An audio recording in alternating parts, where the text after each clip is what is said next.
قرآن مجید کی ایک آیت ہے جس کا غلط مفہوم لیا جاتا ہے، لا اکراہ فی الدین۔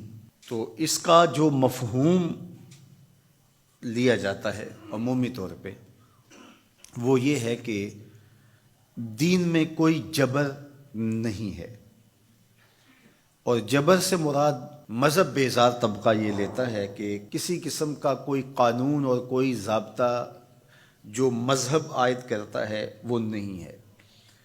تو یہ مولویوں کی پیدا کردہ سختی ہے اور انہوں نے دین کو مشکل بنا دیا ہے، اور حدود و تعزیرات، قوانین، ضوابط، چور کا ہاتھ کاٹو، زانی کو سنگسار کرو، کوڑے مارو حد قذف میں، اور مختلف اوقات کے اندر مختلف عبادتوں کا لزوم۔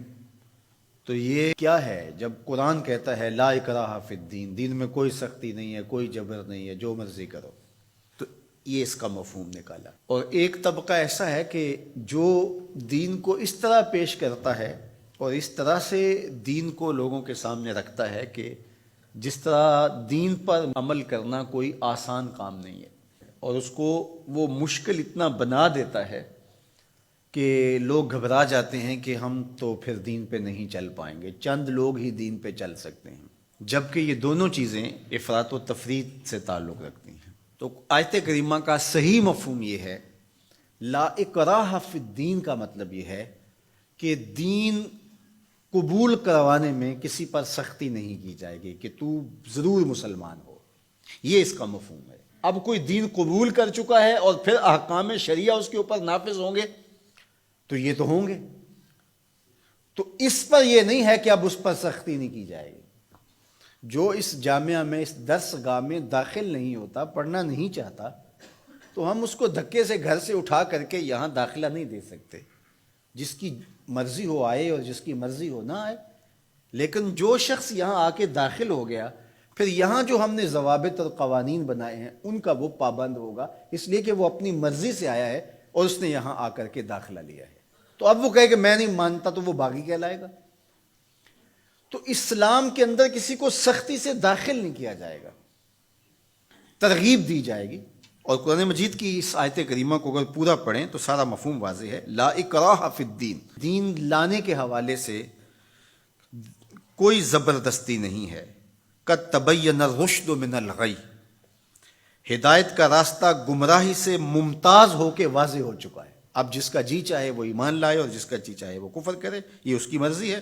اگر اللہ چاہتا تو کسی کے دل میں کفر پیدا ہی نہ ہوتا، سب مسلمان ہوتے، لیکن اللہ تعالیٰ جل شانہ کی حکمت یہ نہیں ہے۔ انا ہدیناہ السبیل اما شاکرا و اما کفورا، ہم نے حق کے راستے واضح کر دیے، اب جس کی مرضی ہو وہ کفر کے راستے پہ چلے، جس کی مرضی ہو وہ اسلام کے راستے پہ چلے۔ اس کی اس مرضی کی وجہ سے ہی تو جزا و سزا ہے۔ اگر اس کی مرضی سلب کر لی جائے اور وہ ایمان لانے پہ مجبور ہو تو پھر اس کا یہ کمال کون سا ہوا؟ تو کمال تو یہی ہے کہ دونوں راستے ہیں اور دونوں راستے سے دکھائی دے رہے ہیں، اور وہ اپنے اختیار سے خیر کا راستہ اختیار کرتا ہے تو جزا ملے گی، اور اپنے اختیار سے برائی کی راہ پہ چلتا ہے تو اس کو جو ہے وہ سزا ملے گی۔ لیکن اگر اس کا اختیار ہی نہیں ہے برائی کے راستے پہ چلنے کا تو پھر اس کو سزا کیوں دی جائے؟ تو یہ بات ذہن میں رکھیے گا، یہ اختیار پر جزا اور سزا ہے۔ تو آیت کریمہ کا مفہوم یہ بتاتا ہے کہ جو چاہے وہ حق پہ آئے، اس پہ مجبور نہیں کیا جائے گا۔ باقی احکام شریعہ پر عمل پیرا ہونا تو یہ ایک امر آخر ہے۔ تو یہ سراسر نفسانی خواہش ہے کہ اسلام ہمارے اوپر کوئی پابندی نہ لگائے، جس طرح ہم چاہیں اس طرح ہی چلیں اور ہماری زبان پہ کلمہ بھی جاری رہے۔ میں بھی ہوٹل میں پیو، چندہ بھی مسجد میں دو، شیطان بھی خوش رہے، خدا بھی ناراض نہ ہو، یہ کیسے ہو سکتا ہے؟ تو لا اکراہ فی الدین کا جو مفہوم لوگوں نے تراش لیا کہ اسلام کا کوئی ضابطہ قانون ہم قبول نہیں کریں گے، ہم خواہش اور مرضی کی زندگی بسر کریں گے، یہ سراسر دین کی منشا کے برعکس چیز ہے۔